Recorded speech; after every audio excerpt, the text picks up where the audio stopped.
And you're listening to The Brown Perspective. This is one of your hosts, Eduardo, and I'm here with R.O. Hey, what is going on?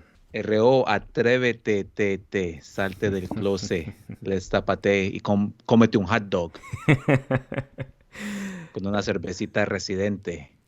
That's still one of my favorite songs to this day. One of the best songs to come out of that entire reggaeton era. Not this new wave, but the first wave when reggaeton really started hitting back in the mid 2000s. Yes. So many things. And it's funny because in some ways, Residente in Calle 13, who was part of Calle 13, yes, the reggaeton and that particular song was better reggaeton, but they also had a very different sound, Yeah. right? They did so many different songs.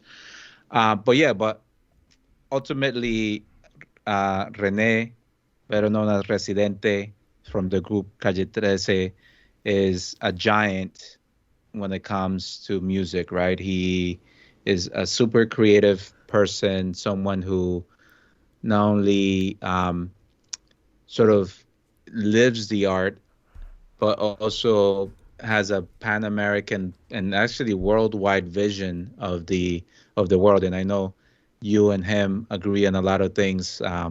politically and ideologically, which is great. I mean, but and he's also the type of, he's the smart kid from the streets, right? He grew up kind of middle class, but he grew up hood enough that you know that he can throw down. And and so you have him, and then you have J Balvin, who actually, for those of you who may not be aware, right now there's Evie Queen has done a podcast on the history of reggaeton that kind of talks about the evolution of the genre from its roots in Panama, from Jamaican immigrants working in the canal to Puerto Rico and to Colombia, and now to this global phenomenon. And in some ways, the global phenomenon aspect of it is related to the emergence of J Balvin. And so when it comes to Residente, calle 13, I remember when I started listening, at least when I first heard that song that they made, the Atrévete song, and then listening to some of their other songs, I think that was the first time that I thought, okay, this genre could actually have a future. Because I thought it Hmm. was just going to be a fad that was going to pass, because I just saw it as like dancing club music. But once he started injecting more of a political, social conscience, and I know that there's other artists before that had that, but I just didn't know them. So to me, like my introduction was with Calle 13. Yeah. So also, you were saying that he's very well versed in social issues, and so I agree with you because I've heard some of his other music. So I'm kind of surprised that he would get himself tangled in this controversy or this beef with J Balvin, which I'm not as familiar with. I know you're gonna fill me in on it, but that part is not sitting right with me. Like, is this for publicity, or is this like a real beef between these two artists? I think it's a real beef, but before we get into that, just to the point that on the political commentary of Calle 13 and Residente, like you just appreciated that from the beginning. So that song Atrévete has that line about que va a explotar como fiesta patronal, que va a explotar como palestino. And then you're like, wait, what? They just make a reference to what's going on in the Middle East, but I'm just still dancing and having a good time. So for me, that was kind of like an amazing, because oftentimes artists need to do that, right? They come up with this great song and maybe just show a little bit of what they're capable, and then Mm-hmm. in their future collaborations, they get into the true art. And But yeah, I remember liking his reference to Street Fighter, and then yeah, his reference que ¿Qué importa si te gusta Green Day? ¿Qué importa si te gusta the Coldplay? He says Coldplay, Coldplay and Green Day, right? So that's yeah. when you knew, okay, this guy is branching out. He's aware of these other genres. He might even like them. So that was refreshing for me when I heard that. So Yeah, so fast forward to so recently the Latin Grammys came out with nominations, and for some reason J Balvin said that they don't respect they won't respect the genre, and he called for a boycott. mm-hmm. But he didn't explain why. He didn't say, oh, because they didn't recognize this artist, or because what have you, right? So he did this, and then Calle 13, Residente, I'm sorry, I keep calling him Calle 13, Yeah. Rene, Rene came out to say, like, wait a minute, I have 31 Grammys, and there's a bunch of people who work their asses off to get to the Grammys, like My Powers, a number of other artists. They're recognizing Ruben Blades too, providing him with a sort of recognizing his amazing contributions to Latin music. So it was like trying to understand, like, why are you calling for a boycott? And if you're saying that they're not appreciating the music of your art, but you're kind of like a hot dog stand trying to get a Michelin star, right? So obviously, He said that. yeah, he said that. So, and I encourage people to see those videos, and even and even people in sort of even in his disses, he's very poetic. he is. Yeah, I know it was a tremendous this, and then but the thing is, so right after he says that, J Balvin turns around and takes a picture in front of a hot dog stand, and then he's this is sort of what happened. Then was apparently they touched base and they talked it out, all those things. But then shortly after, J Balvin came up with some merchandise, like promoting the his brand with the hot dogs and things like that. So I think that's where then Calle responded by selecting a hot dog vendor in San Juan that's gonna that's gonna not only there he is, that a cada hot dog le llega su residente, and he's basically providing free hot dogs and promoting his beer, which is really good. I've had it. um and then that happened, and then Residente did probably one of the best this videos, just calling J Balvin out, right? So they not only called J Balvin out for merchandising this whole debate, and in some ways not getting the point, but he also called out his dad, because he kind of was saying that, how dare you talk about somebody who is bringing so much to the genre, etc. So, like, I mean, he tore him a new one. So that's where things stand. I don't believe J Balvin has responded, and I think he can, because I love J Balvin. I have a picture with him the one time that I got to see him in the airport, and I think he's a great artist. But in some ways, he just kind of he overstepped his So I did don't know if his it's bounds, but he just kind of got out of his lane, I guess I should say. ego get the best of him, where he thought that he was the whole, that he represented a huge segment of the reggaeton now, meaning that he kind of dismissed the ones from the maybe a decade ago, and he felt like I'm so popular No, that I no, get actually, to. no, and actually, one of the keys to his success has been to be very respectful of those who came before him, right? So he's had collaborations with Nicky Jam, with wow, forget Zion and Lennox. No, Okay, oh my God, hold on, I need to get the name right. but let me ask you this question though: is there truth to what J Balvin said though? So let's not focus on the response. Let's just say the Grammys don't value us, but they need us. All right, obviously that's coming from a place from some experience that he's had, or maybe experiences that he's seen others go through. So there's hints of truth here, right? Mm-hmm. Now, so what's wrong with saying that then on its own? Like, why would this evoke such a reaction from some of the others like Rene and them? Because I think I guess we can call them the mainstream Grammys for sure. I mean, it's only now that sort of Latin artists are getting recognized. And every once in a while you have artists who make it to the quote unquote mainstream Grammys. But for the most part, Latin Grammys, they have been very good about highlighting artists up and coming, and not just in the urban. And I think like a lot of parts of society, it took a while for them to embrace the genre of reggaeton, to appreciate it. And actually, in some ways, it was Rene, like the acknowledgement of Rene's arts, and the fact that they gave him um, 31 Latin Grammys is a testament to the fact that they do appreciate art. And then there's also so many other artists who are recognized because they play more folkloric types of all kinds of music, Mexican, Colombian, etc. So in this respect, the Latin Grammys have been really good about valuing and showing the good part of the best face of music, of Latin music. And sometimes some of the best collaborations have come out from Grammy performances. But So he didn't say Latin Grammys. He said the Grammys. There's a distinction there, right? Or did he mean the Latin yeah, Grammys? I thought it was the Latin Grammys because it was just he made these pronouncements just after the nominations were released. Okay, so And he's again, he didn't explain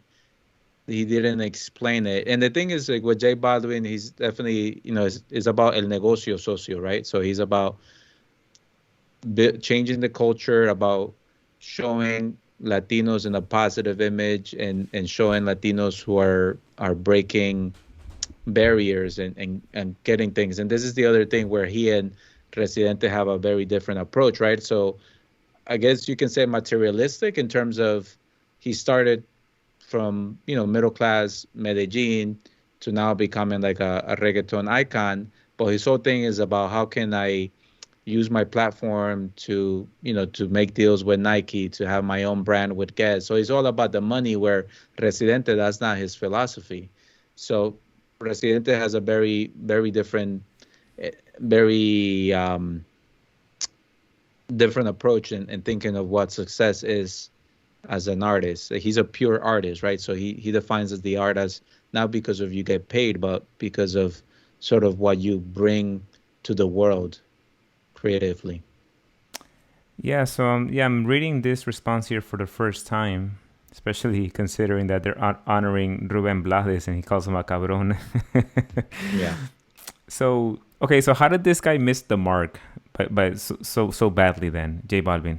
I'm still trying to understand where he's coming from. That he Yeah, feels I mean, that. he hasn't explained where he's coming from. And I think that's part of the issue. If he can provide a little more detail. I think there's this, and then I know that he's received some criticism too. J Balvin has, for some of the comments that he has made or not made around sort of the Black Lives Matter movement. Actually, Rene calls them out on not being vocal enough around the protests that were happening in Colombia last year. Right. So is this him Um, trying to overcompensate for previous criticism that he's received for not being critical enough of like power structures or the establishment? Oh, I I think that could be it. I mean, that could be it. And then I know more recently there's been controversy around this his song, new song that he did with that up and coming artist Tokisha called Perra, that is about, like, Tokisha is all about, sort of women empowerment, embracing your sexuality, having a good time. And in the video, unfortunately, he comes out, J Balvin comes out, and there's two, darker skinned women walking on leashes, and he's holding them, right? So not a good look for him. So I think there's just a combination of things. So there's a little bit of tone deafness that he's had, but I think with Residente, it was just I guess he was just offended. He didn't understand that why he was trying to cause this boycott when there was really no other reason why this was being promoted. yeah, and also look, if you're going to go out there and publicly state, if you're going to take this position that you already know it's going to get a lot of attention. So, okay, part of it you could be doing it for the publicity, but also if you actually want this to be successful, you don't just go out there on Twitter and post this out there and then put yourself out there and expose yourself like that. I mean, you want to do some planning ahead of time. You want to do some organizing behind the scenes. You want to call a few of the heavy hitters in the genre and say, hey man, this is how I feel about the Grammys. I feel like they don't respect us as Latinos, and this is my long list of reasons why. And I think that we should all come collectively, or let me float this idea by you. What do you think about potentially just calling for a boycott? Let's unite all the Latinos and let's fix all of these issues with the Grammys that have been concerned for a long time. And then call the heavy hitters, call some of the, just to gauge what the support's going to be like. That way, when you come out publicly on Twitter, you already know that you're going to get support for this. I mean, dude, that's organizing 101, right? So I'm just surprised that he just thought he could just go out there and like not expect any blowback.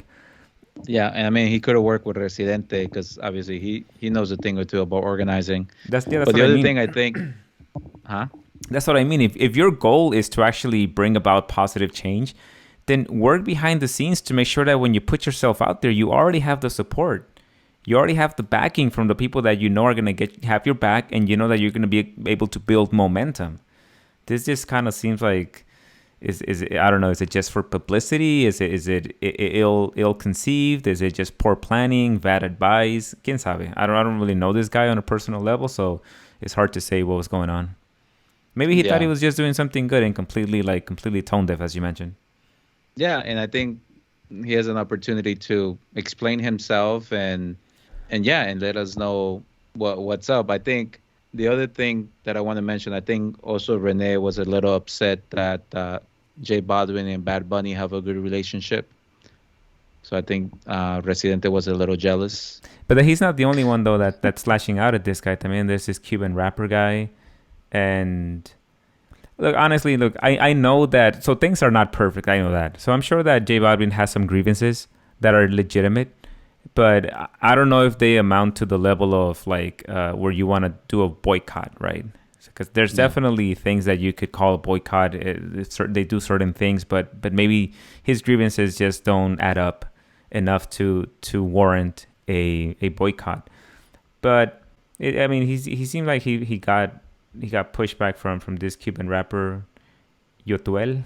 Yeah, they did this amazing song about, speaking of political organizing, one of the songs that Patria y Vida, that has gotten a lot of play in Cuba, and sort of represents the sort of a lot of the organizing that we've talked about in the past. So little by little, they're getting recognized. But I think the last video by Residente, where he kind of calls J Balvin out on his bluff, or because they talked, and then I mean, it's kind of devastating. So here's my closing thoughts on this. Publicity wise, it's good for all these guys.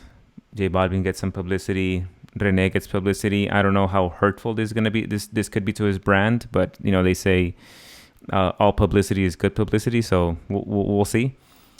The thing though that makes me, I guess, a little bit nervous when it comes to these beefs, especially from personalities that came out from the struggle, is that so there's pride, right? They're very proud, and you look to the beefs between the rappers, where they just keep escalating and escalating.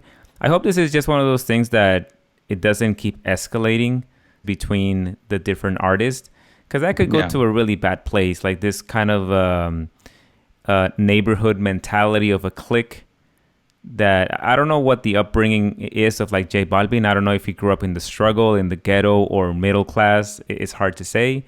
But when you grow up in like a working class community, you have to actively defend yourself. You feel like you have to project strength to defend yourself. Otherwise, others will take advantage of you. So you're always on guard. And so, hopefully it doesn't get to the point where these guys feel like they have to resort to that type of conflict resolution, right? Because then it escalates, and then you get like these crazy feuds like with the rappers, which we don't want none of that. Yeah, no, that's true. And I think for me, the biggest concern that it could be, to your point, kind of create a divide between Puerto Ricans and Colombians, where so now it's been a very respectful, collaborative, working to help the genre get to new audiences to a new level. But I think I'm hoping that, and I can't remember if I mentioned this earlier in the conversation or not, but J Balvin's vibras, is all about like his approach, his philosophy is also about getting along with everybody, right? And I also know that he's a thoughtful person. So I'm hoping that he takes this episode to learn, and hopefully he and Rene can hacer las paces. Who knows, right? Because I think Rene also seemed like really like ticked off.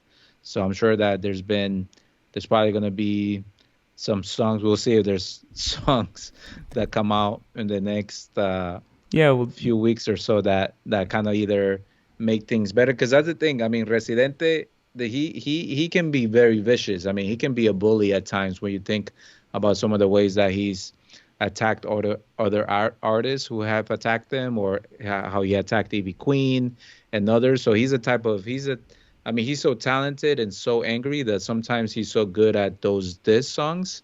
So we'll see if yeah, but he this comes is out with something like that. yeah, but this is a good opportunity for him to step up and show to see if he's actually authentic in his message when he talks about criticizing powers of authority or war or all of these individuals that do things that are not beneficial to others. I mean, this is his chance to step up and see if he's actually good and able to rise above this, or if he's going to be just like a hypocrite and become the same thing that he criticizes in his songs. Step up and deal with this in a way that de-escalates, and a way that finds common ground, and in a way that says, hey, man, look, I know I snapped at you, but let me hear you out. Let me hear what you have to say, what your concerns are regarding the Grammys. And then maybe there's some validity to it, but maybe we decide that it didn't warrant a boycott. And then we can both agree that we maybe overreacted, and then we squash it, right? That would be like the grown-up thing to do. Let's see if he does that, or if he just goes down the path of escalating. Because if that's the case, then that kind of tarnishes a lot of the messages that he has in his songs. Because it's very easy to criticize others, but you have to also turn that criticism inward and do some self-introspection and make sure that you're not also part of those problems that you're criticizing. Man, wise words from RO. No se diga nada más. Que no le digan, because then he's going to come out and diss us. Oh, man. Can you imagine? Oh, if Residente starts talking smack about us, hey, we'll be famous. Y estos carajos, he's going to be like, y estos cabrones, ¿quién se creen? They're nothing. I know. And then I'll probably need to go to some therapy and help rebuild my autoestima. Yeah, right. All right. Any closing words on this?